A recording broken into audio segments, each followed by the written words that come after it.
This week on the Q&A podcast, an interview with best-selling author Erik Larson. He talks about his best-selling book, In the Garden of Beasts, the research into the characters, and his writing process. This interview is from 2011. My name is Paul, and I've been part of the editorial team at C-SPAN for many years. We're dedicated to bringing you unfiltered public affairs coverage from Washington and around the country that respects your ability to watch or listen and think for yourself. Your financial support will help ensure that C-SPAN can continue that effort as people migrate to new platforms for news and information. Please consider supporting C-SPAN's nonprofit operations with a tax-deductible donation today. Visit cspan.org/donate to learn more.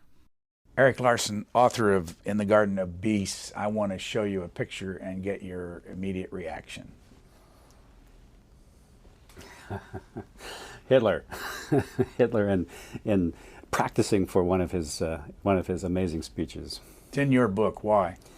I have that at the start of one segment. And first of all, I have very few photographs, and we can talk about why. But I have that at a particular place in the book because it signals what's coming next. The madness is intensifying at this point. What did you learn about Mr. Hitler you didn't know before you started your book? What I didn't, it's not so much what I learned, well, I learned that his favorite movie was King Kong. I hadn't known that. It's not so much what I learned about Hitler that I didn't know before, it's what I learned about what people thought of Hitler in these early days that really I found very striking. What do you see there? I see Hitler and his one-time friend and ally / thug, Captain Ernst Röhm, in a moment of really kind of, it's hard to describe their looks, and the reason I included that in the book was because it just somehow captured their kind of malignant thuggishness. What about Ernst Röhm? Yeah, he was Hitler's friend and enforcer, essentially, at the beginning of their rise to power. He was the chief of the stormtroopers, a 1 million man plus paramilitary force. And when Hitler needed something done, there was Captain Röhm to coerce those who were resistant to getting it done. What's the time frame of your book? Most of the action takes place in 1933-34, so very early days. After the time when Hitler was appointed chancellor, and including the point where he becomes the absolute leader, the Führer of Germany, in the summer of 1934. There are 3 things I want to ask you about in the book to define them. There's the SA, the SS, and the Gestapo. Yeah. How do they differ? Okay, the SA, that is the shorthand. Those are the stormtroopers. Those are the folks who are commanded by Captain Ernst Röhm. The SS, technically the SS was part of the SA, but not really. It was a very elite group of men who were supposed to be, initially Hitler's select guard. The Gestapo, a different entity entirely. In 1933, the Gestapo was founded to be a secret police agency to keep tabs on political opposition and so forth. Brand new as of April 1933. Here's a photograph of a man named William Dodds. Who is he in your book? Yeah, William E. Dodd became the America's first ambassador to Nazi Germany. Prior to that, he was a professor of history at the University of Chicago, mild-mannered guy. This photograph actually became the subject of some mirth in the State Department, where people, senior men, were not really very pleased that Roosevelt went directly and hired Dodd to this position.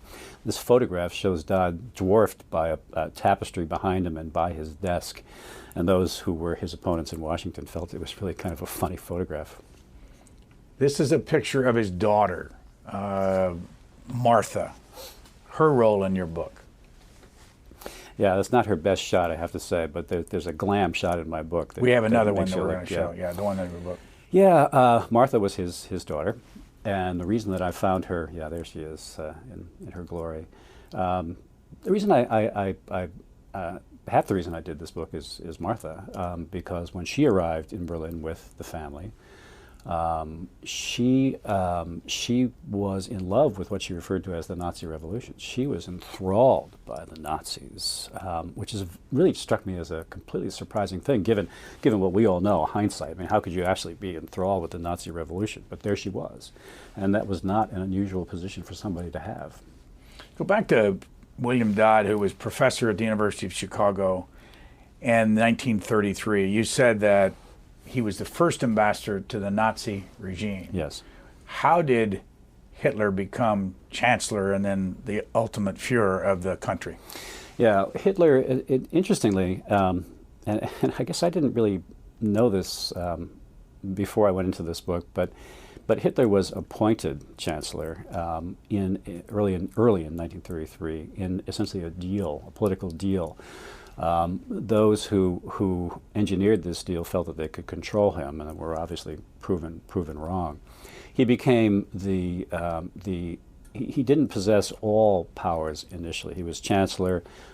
President Hindenburg had ultimate say over whether the government would survive or not. But in the following August of 1934, when Hindenburg died, it was then that Hitler engineered, not really a coup, but essentially seized, through various machinations, seized the powers that Hindenburg had and became the absolute ruler of Germany. We have a photograph of William Dodd and his wife, Maddie. What role did she play in this story? Yeah, Maddie, obviously she's William E. Dodd's wife.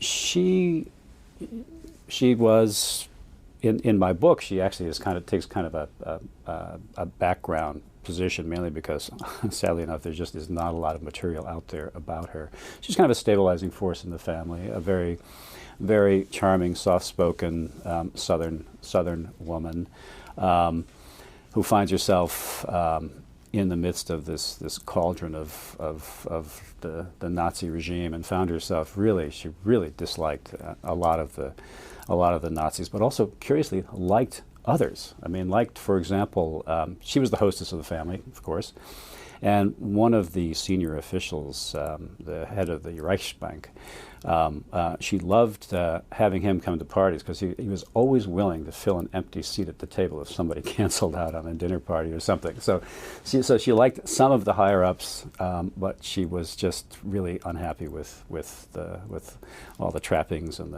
the kind of malevolence of the Nazi regime. You wrote on a blog that you have that anybody can look at.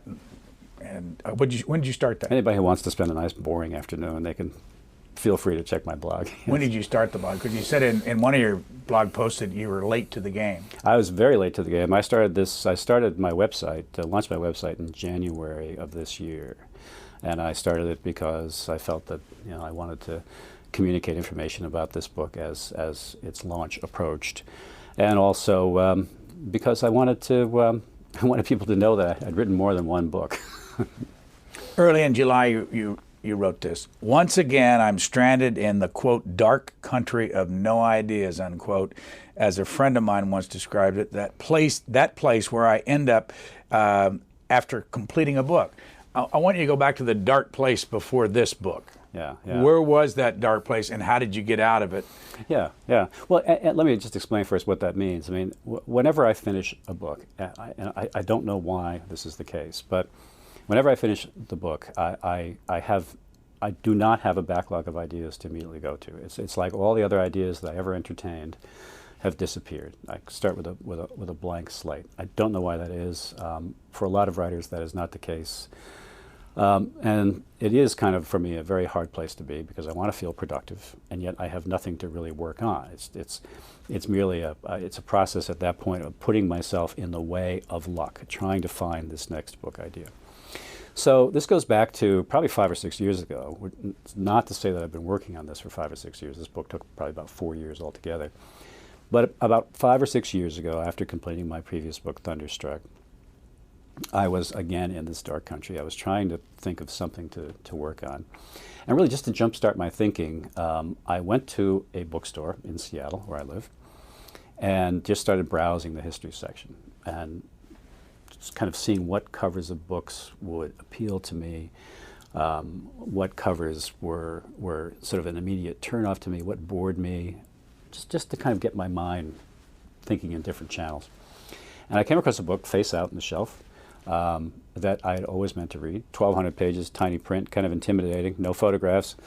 And it was William Shearer's The Rise and Fall of the Third Reich.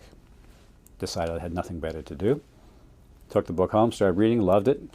But what really lit my imagination was the fact that Shearer, the author, had actually been there in Berlin in these early days. He came in 1934, had met these characters we know today to be icons of evil, Hitler, Goebbels, Goering, all these people, in social context as well as formal context. And what occurred to me then is, what would that have been like to have met these people when you didn't know the ending, when you didn't know what was coming down the pike? How would you have appraised them? How would you have viewed them at that time? I started thinking about that more and more. I went through, tried on some other book ideas, but I kept coming back to this idea, wouldn't that be interesting? So I started looking for characters through whose eyes I could tell that story, ideally outsiders, ideally Americans. And that's when I stumbled upon William E. Dodd, the first ambassador to Nazi Germany, and his daughter. Where did you stumble upon him? Yeah, Dodd.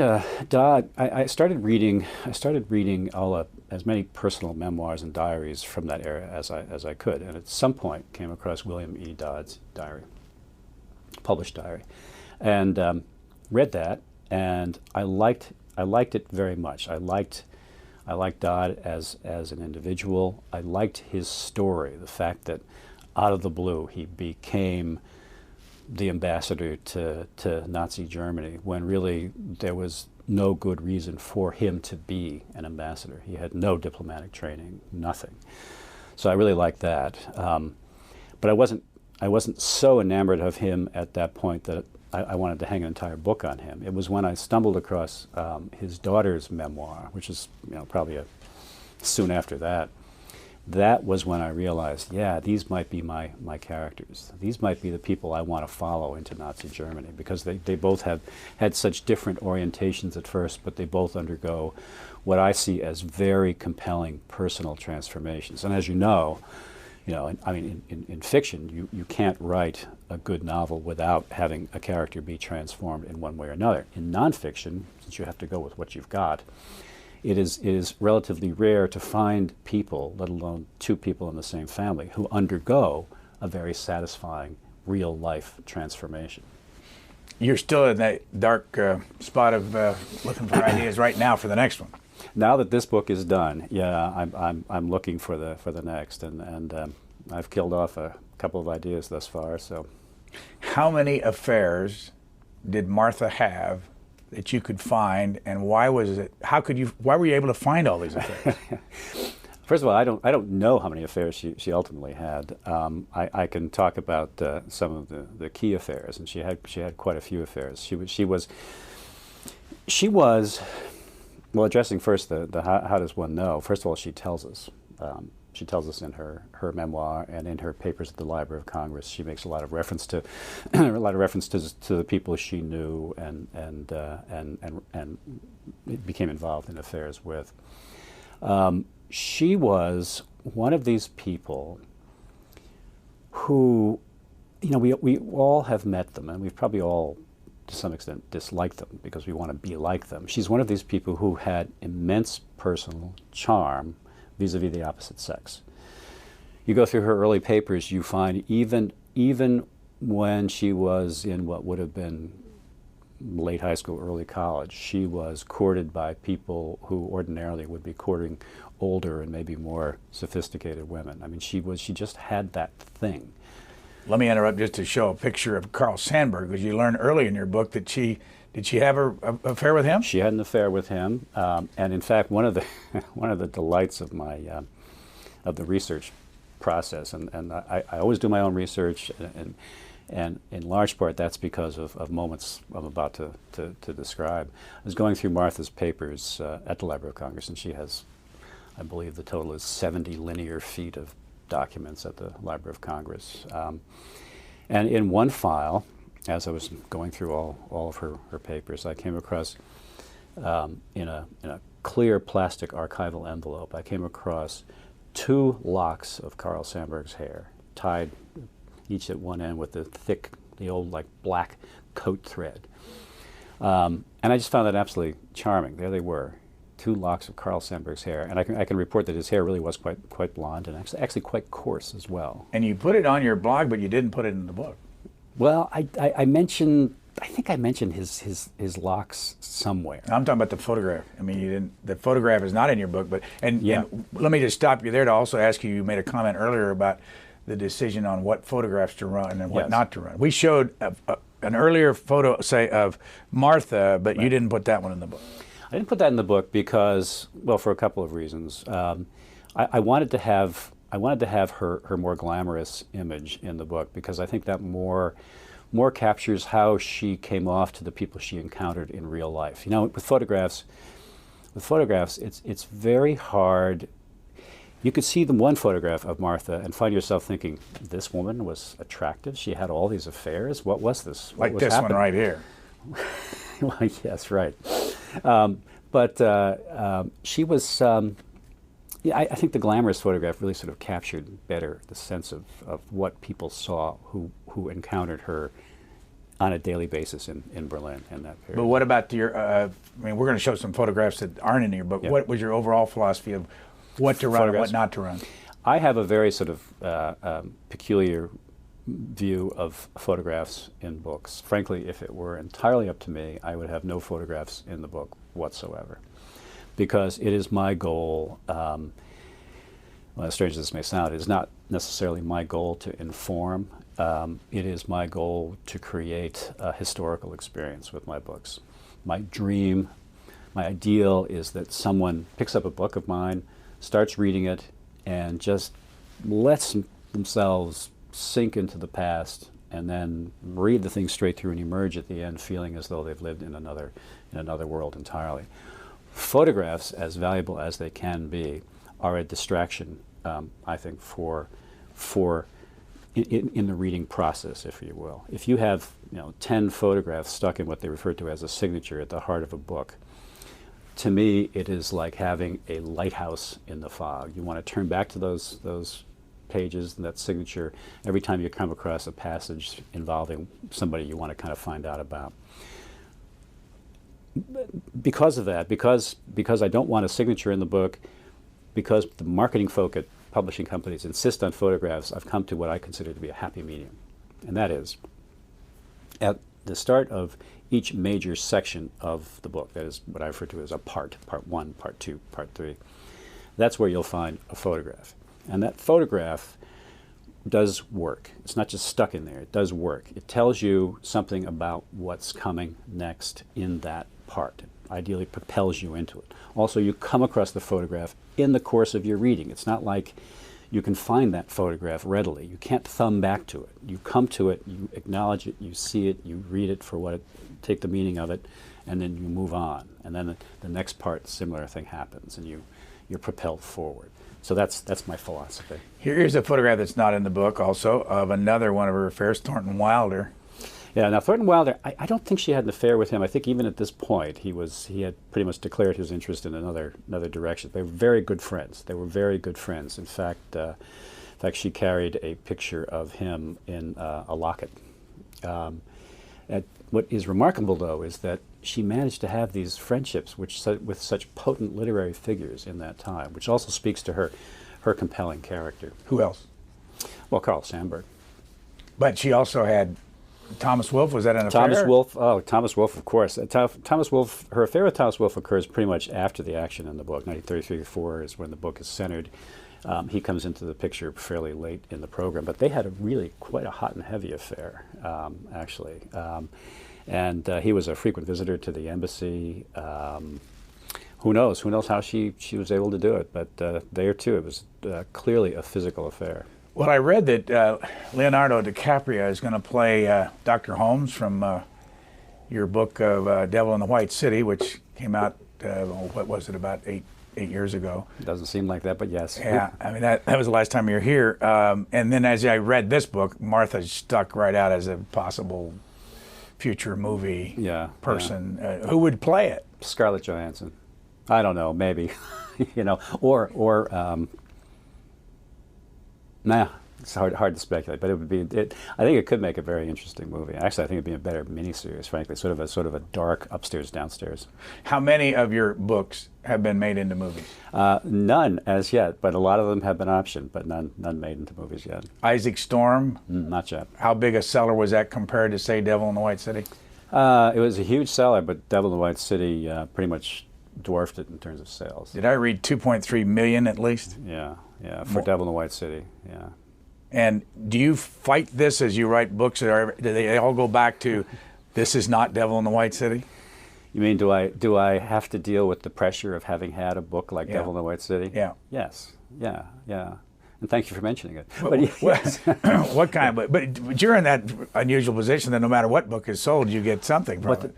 But the thing is, having had successful books puts you in a position where, yes, almost anything I propose would be taken seriously, but there's a danger there.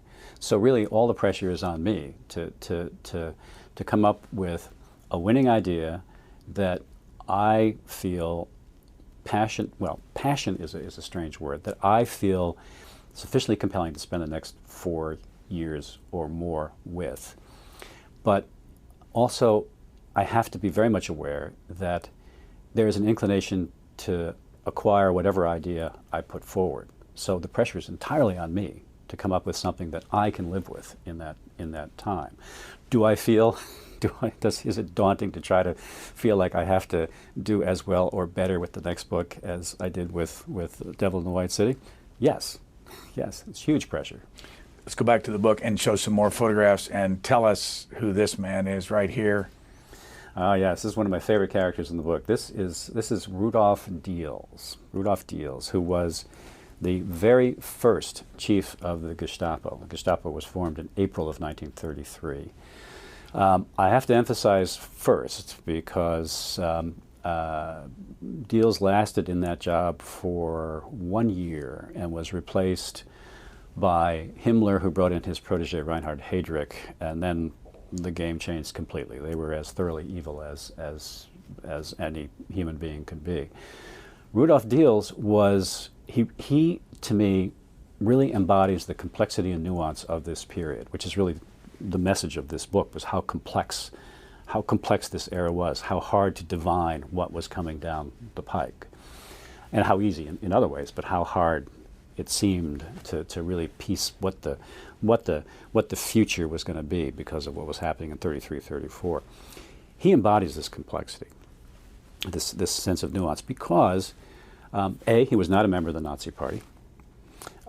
He was viewed by Dodd and by other diplomats in Berlin as one of the best men of the Nazi regime. He was the man you went to if you wanted to extract a foreign national of yours from Dachau, let's say, which at this time, by the way, was not a camp for Jews. It was a camp for political opponents. And Diels was also a very romantic figure. He was very handsome, at least from the cheekbones up.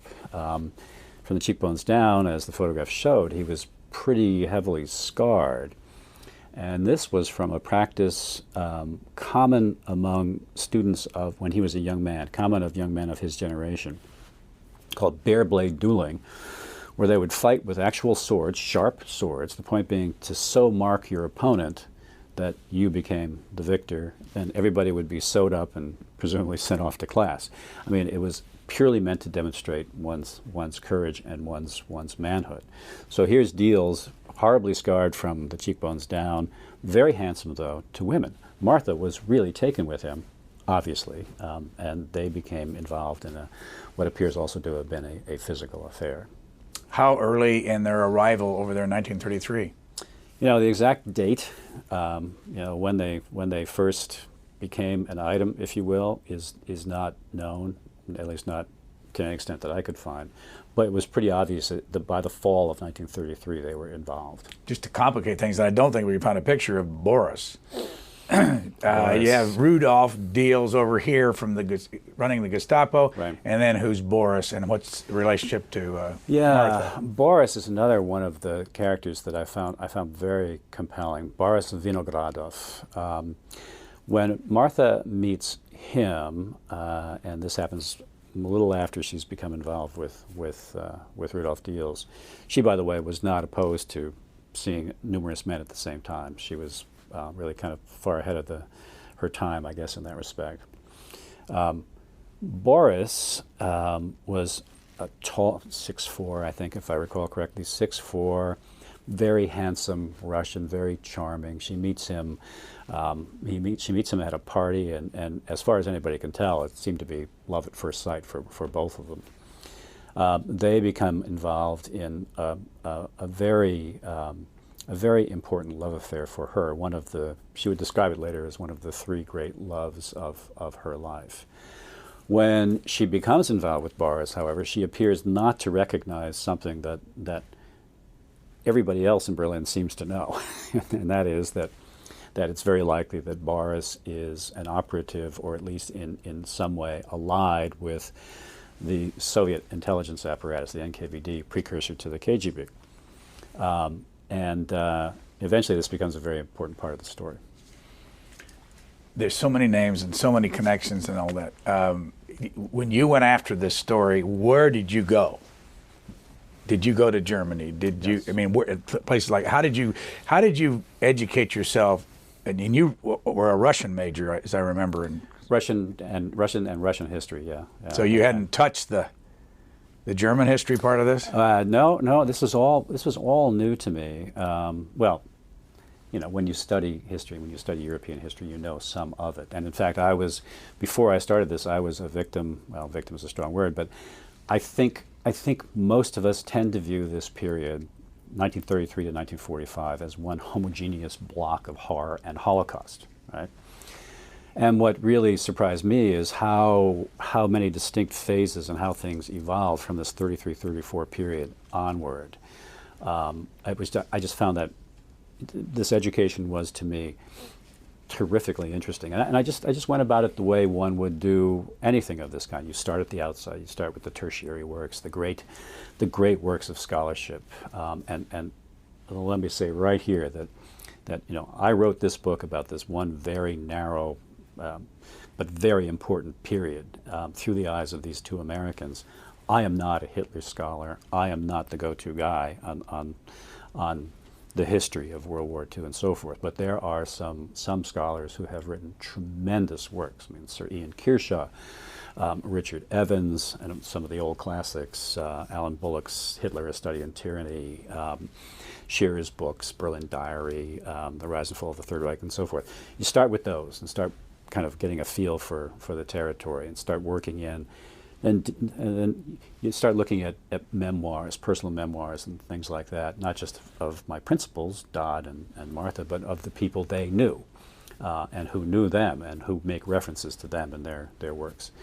And then the fun stuff starts, and that's when you go plunging into the archives, like the Library of Congress, the National Archives.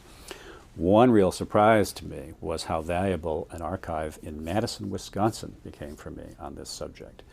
At the Wisconsin Historical Society archive on the campus of the University of Wisconsin, I found there some wonderful materials about and by people who knew and were friends with the Dodds in Berlin. And that kind of thing is absolutely invaluable when you get somebody else telling you about the key actors in your book.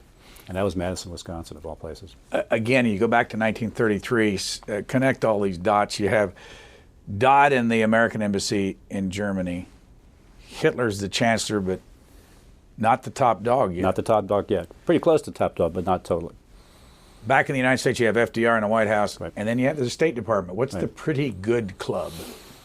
Pretty good club is a term that one diplomat, Hugh Wilson, the man actually who eventually replaced Dodd in Berlin, he came up with to describe the diplomatic corps, the foreign service, the nature of it. That it was very clubby. The typical ambassador was very wealthy. The typical foreign service senior guy was typically wealthy, had gone to all the right schools, Harvard, Princeton, so forth. They all kind of came from the same world. They knew each other. Many were independently wealthy. Most ambassadors, in fact, prior to Dodd, were independently wealthy. There was the club idea extends even to the fact that if you weren't of that class, of that character of person, you were an outsider. And Dodd was very much an outsider. He did not go to those schools. He did not have independent wealth. And this became a serious source of initially low-grade and then later, ultimately, career-ending conflict within the State Department between the Pretty Good Club and Dodd. Well, you paint a picture of Dodd sitting in Germany relating to FDR, who's his friend, and to the State Department, and the State Department constantly undermining him as he tells FDR, we got problems here. Well, yeah. FDR's MO in terms of appointments was often to make a direct appointment himself underneath, without consulting much, the person who was in charge of whatever department he was appointing somebody to. So in the case of the State Department, we had Secretary of State Cordell Hull, but it was Roosevelt who appointed Dodd to be ambassador to Germany without consulting Hull, without him having really much say at all. So Dodd had this connection, this direct connection to Roosevelt. And Dodd would write handwritten letters to Roosevelt telling him the real situation in Germany. And yet below that you had three senior guys in particular in the State Department who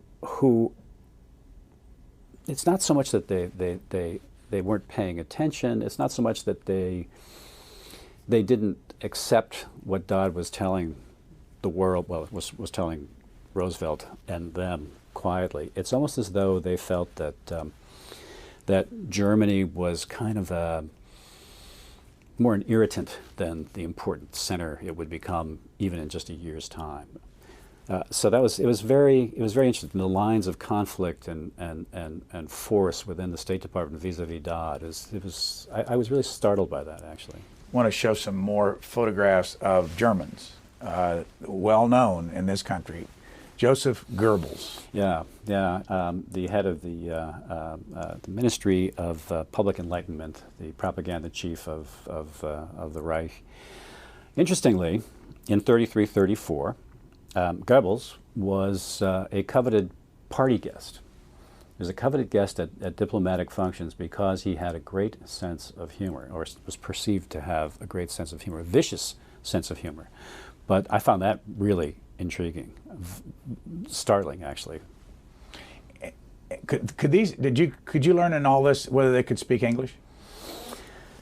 You know, I never tried to learn that. I believe some did speak English. Hitler never spoke English, and made it a point of speaking German. Dodd spoke German quite well.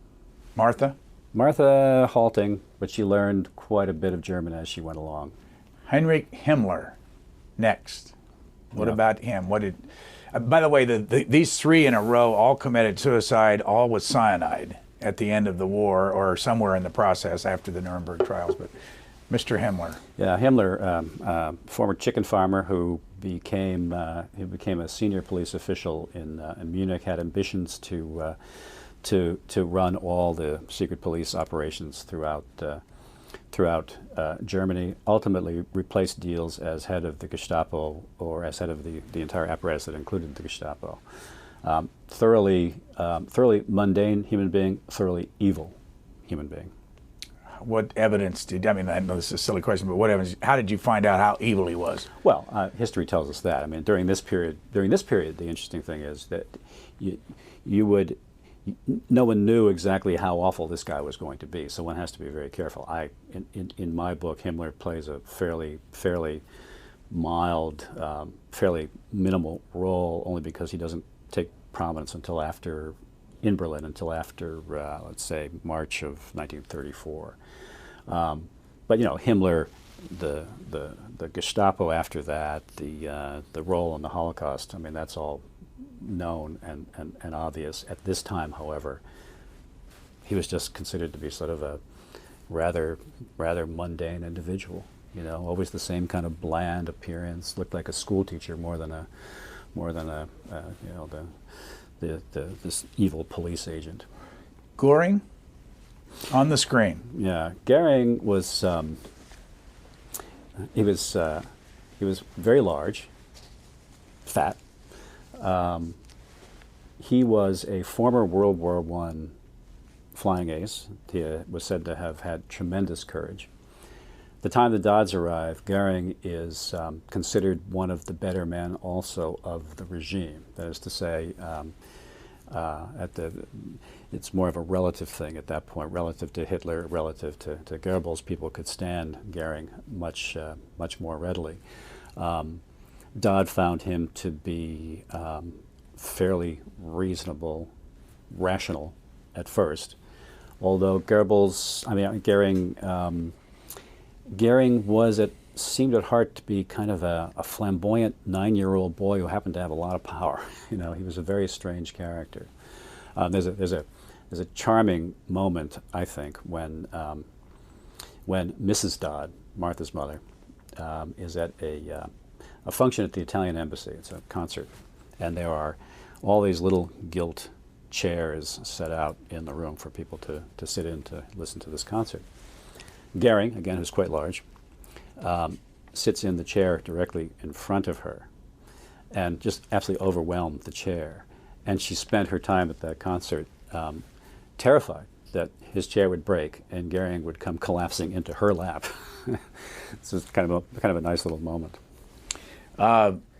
Putsy, if that's the way you pronounce it. Yeah, Ernst Sedgwick Hanfstaengl, nicknamed Putsy. Very compelling character. Total surprise to me. I had not known of his existence until I started to work on this book. He's a giant. He's well over 6 feet tall. He too weighs a lot, but it's because he's just so tall. An overwhelming personality.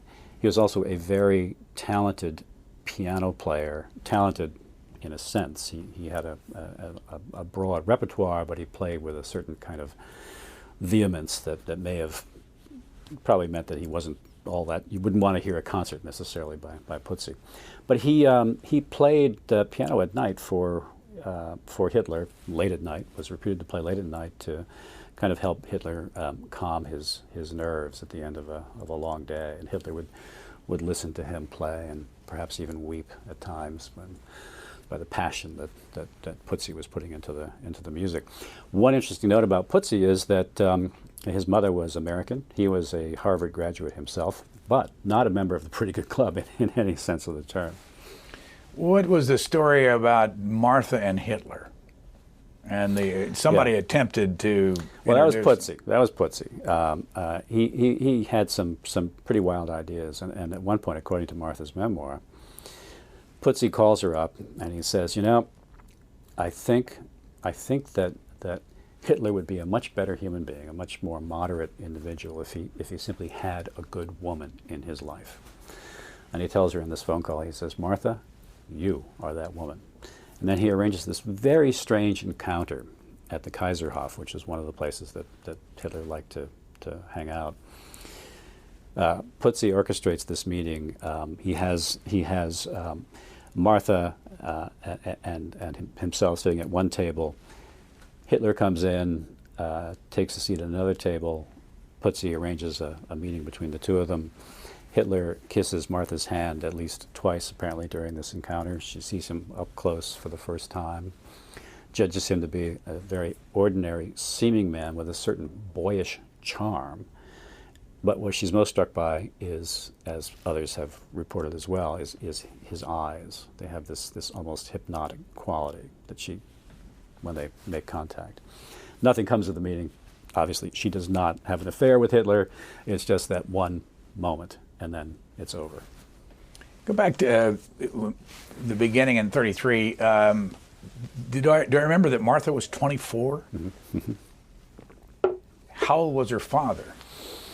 See, Dodd at this point was, I believe, 63 or 4 when they first arrived in 1933. How long does he live, by the way, in the very end? He died in 1930, what is it, 39? Before the war actually broke out, before America actually became involved in the war. And he died actually of a neurological problem that, as best anybody can tell, was made much worse by the stress of his time in Berlin. I know I'm jumping way ahead, but there's a picture in the book of a golf course down here in Virginia, and I guess you took it. Yeah, I took it. Yeah. I've traveled out there to Stoneleigh, which is the site of Dodd's old farm. Dodd was fancied himself a Jeffersonian Democrat to the core. He believed in yeoman farming values, and he owned this farm, Round Hill, Virginia, that he just adored. He loved spending time on this farm. Every summer he would go and essentially pretend that he was a farmer. He ran it as a working farm. And then after his death, at some point, the family sold the property, and it became, ironically, this quite nice golf course. You point out Martha was married early? Yes. For how long, and what happened to that marriage? Very brief marriage to a New York banker, and I should note that she was married to this guy after breaking 2 previous engagements. So at the age of 24, she has already been around the block numerous times. I mean, she had broken 2 engagements. She had an affair with Carl Sandburg.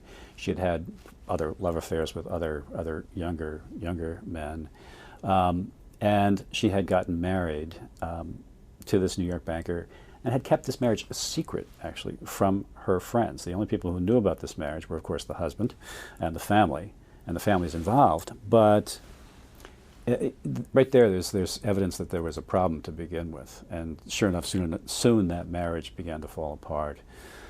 Divorce proceedings were instituted. So by the time she arrived in Berlin at 24, she was in the midst of a divorce, and was probably because of that feeling even more free once she got there. Dies in Prague, years and years later. Dies in Prague years and years later. Yeah, very. I think the story is actually a tragic one for both Dodd and his daughter. In Martha's case, in this first year, 1933-34, and again, that's when most of the action in the book takes place. She undergoes this change from loving the Nazi Revolution to feeling she should ally herself with Soviet intelligence and provide information to them against the Nazis. By the way, what was our relationship with the Soviet Union in 1933? At that point, we had not yet, at the start of 1933, we had not yet recognized the Soviet Union officially. Recognition followed soon after that. We weren't exactly, we weren't opponents, we weren't necessarily the best of friends. It was a fairly status quo kind of relationship. So Martha continued her alliance with Soviet intelligence as best anybody can tell. She tended to be more talk than action. At least that's my appraisal. And then when the commie hunters started heating up their activities in Congress, they called her to testify, and she and her husband, a husband she married soon after her arrival back in America, Alfred Stern, not one of the characters she knew in Berlin. They fled to Mexico and then ultimately wound up in Prague, leading, incidentally, a very capitalist lifestyle with a brand new Mercedes and a big house and so forth, but essentially self-exiled from America, and eventually realizing that they eventually became very disillusioned with communism, but were stuck there in Prague. But they were agents. You know, how do you define agent? They both Alfred Stern, her husband, and Mark. Yeah, they had an alliance with Soviet intelligence. They were managed apparently by case officers with the KGB, but again, what they actually did or what kind of intelligence they provided is not at all clear. Whether they provided anything material in the way of intelligence is doubtful. How old was she when she died? Oh gosh, you're taxing my recollection of my own book, but she was My memory, I probably read it, she was as old as 90. Yeah, I think she was 90. Now, she was 90. When did she write her memoir? She wrote that in 1939. What impact did that have on the whole? Because we hadn't gotten in the war yet. Well, that's what makes the memoir actually a very interesting piece of writing, because, and a very tricky piece of writing also, I should note. She wrote that in 1939, and it's called Through Embassy Eyes. And interestingly, in that book, she makes no reference to Boris Vinogradov, because it was 1939, because she was afraid that if she talked about him, he would be harmed, which ultimately was the case, but not because of her. Well, maybe not because of her, but only by triangulation, only by going through her papers, do you find the materials necessary to show that, oh yes, this was Boris Vinogradov who occupied a good chunk of that of her romantic interest in that first year. So anyway, so 1939 was when she did the memoir. The book was banned instantly in Germany, and I think it did actually reasonably well in America. At least it got a lot of attention. But go back to Boris for a moment. Where I'm a little confused is that she ended up working with the Soviets. But didn't you point out in your book that when she made the trip to the Soviet Union, I think that was from Germany? From Germany, yeah. At his suggestion, Boris's suggestion, right. Was he still in Berlin? Boris was still attached to Berlin, but in fact, during that trip that she takes to the Soviet Union, he was actually in the Soviet Union as well. But they made, this is where it gets kind of complicated. Martha had told Boris, apparently, that she did not want to see him while she was in the Soviet Union because she didn't want to be influenced in her appraisal of what the Soviet Union was all about. And later she actually writes a letter to Boris that gets him very annoyed when she accuses him of, she gets angry at him for not having tried to connect with her in the Soviet Union. He says, well, you know, you didn't want to meet with me. And he also hints that there was another reason he didn't see her, and that's because of what he refers to as business.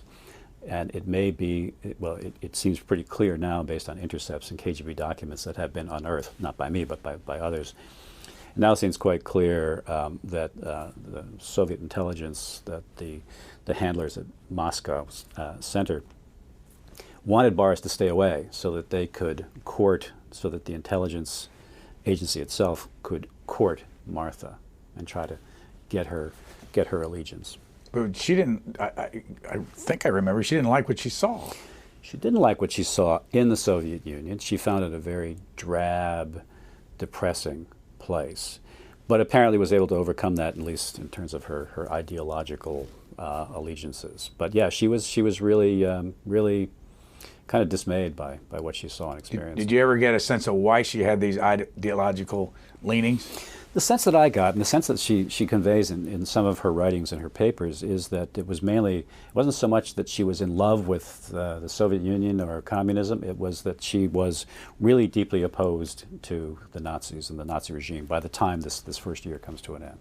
And that's what seems to have tipped her into the Soviet camp. Why she stayed in the Soviet camp, it's very hard to say, but it's clear that she did continue her allegiance.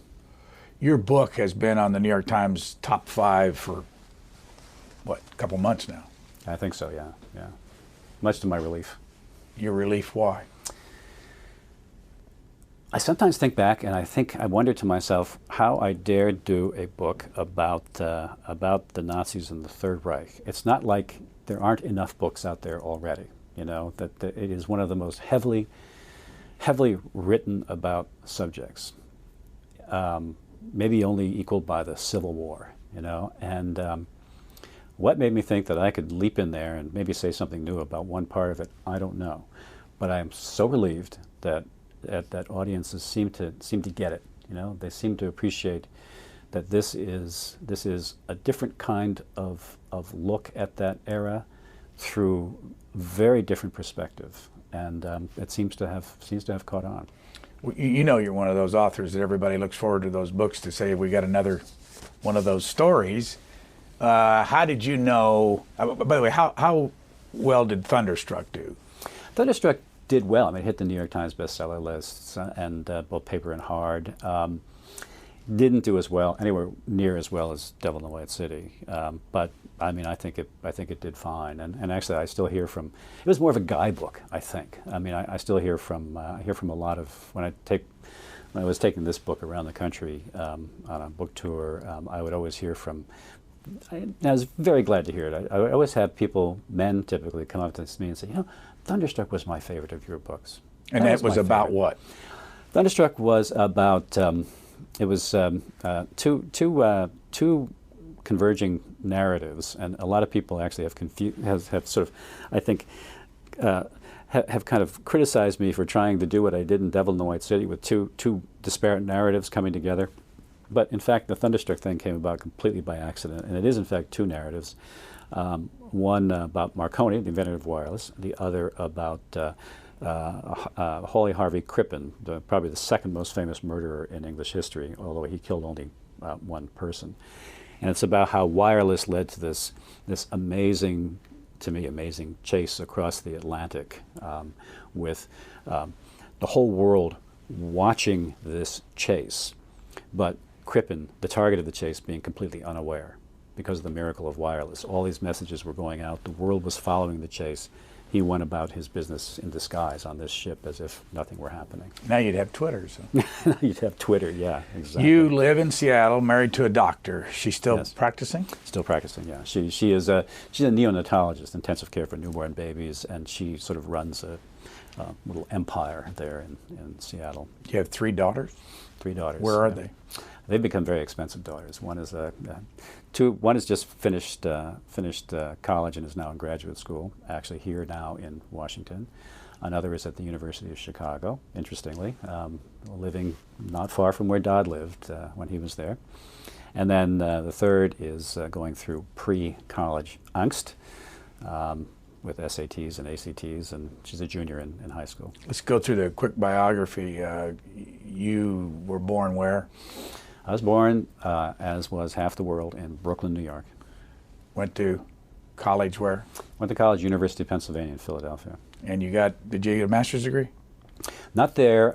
I took a year off. I was just going to work for a while in publishing, and my goal was to save enough money to travel around the world and travel actually just around Europe.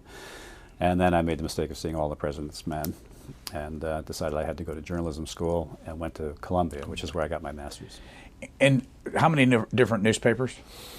First newspaper was a terrific experience, the Bucks County Courier-Times in Bucks County, Pennsylvania, just outside Philadelphia.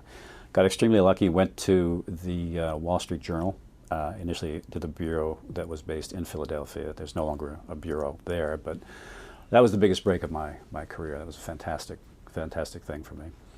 And then after that, kind of, I got married and did some freelance stuff for a while. Went back to the Journal for a while, worked for Time Magazine for a bit, but mostly during that period was writing longer and longer things, and eventually the natural transition to books. One of the threads in your book is about the German hatred for the Jews, and that's obviously been written about many, many times. What did you decide after reading all that you read? What was their hatred based on? What was their hatred based on? I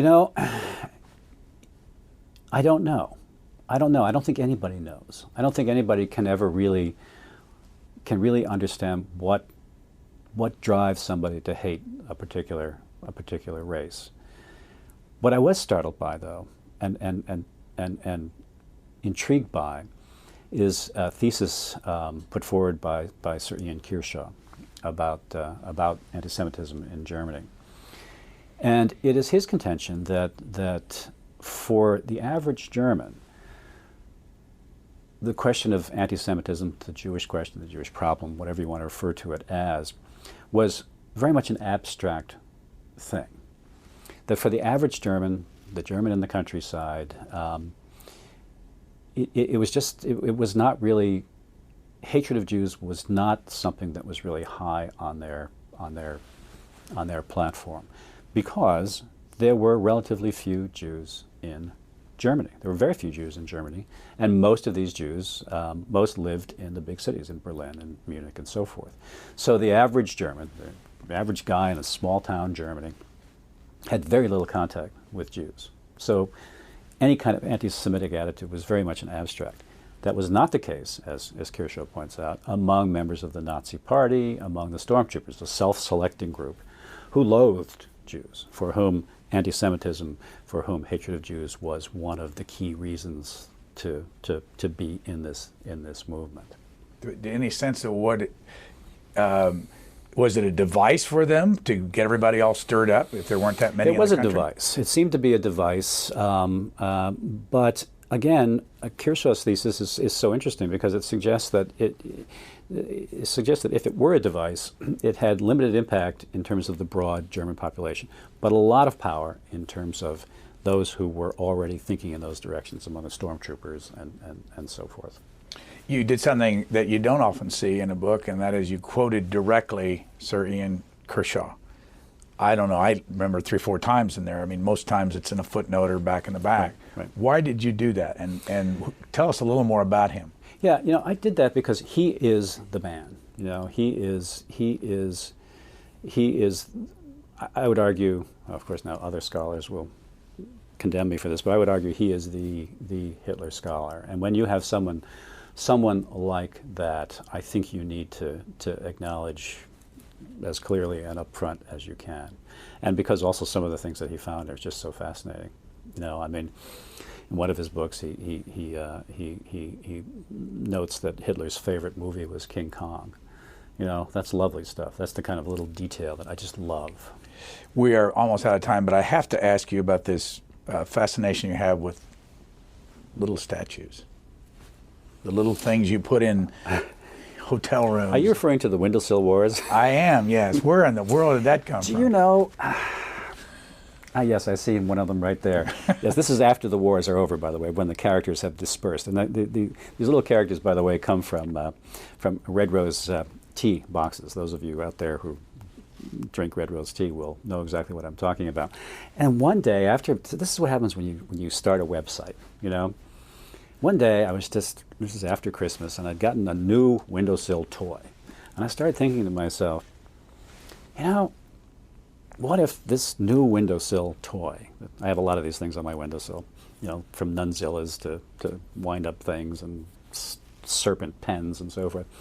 So what if the addition of this character to this windowsill caused a conflict that led to a battle among all the toys in the house?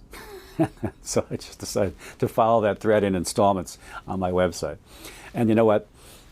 It kind of went viral among my daughters and their friends. And that became sort of, for me, almost like doing a cartoon for me. And it was really a delightful kind of break. And anybody that wants to get into all this can go to eriklarsonbooks.com. Right. Before we close down, In the Garden of Beasts comes from what? What's that title from? The title. This book, the title had to be that, because so much of the action in the book takes place around the main park in Berlin. There is still a park there today. It's very different, obviously, because the park was leveled by the Russian assault in 1945. But it's the Tiergarten, which is, in literal translation, the Garden of Beasts. And all the action in the book takes place in this pretty narrowly defined arc around the edge of the park. Final question. Of all the characters you wrote about, besides Martha and all that, which German character would you want to know more about, just because of what you learned?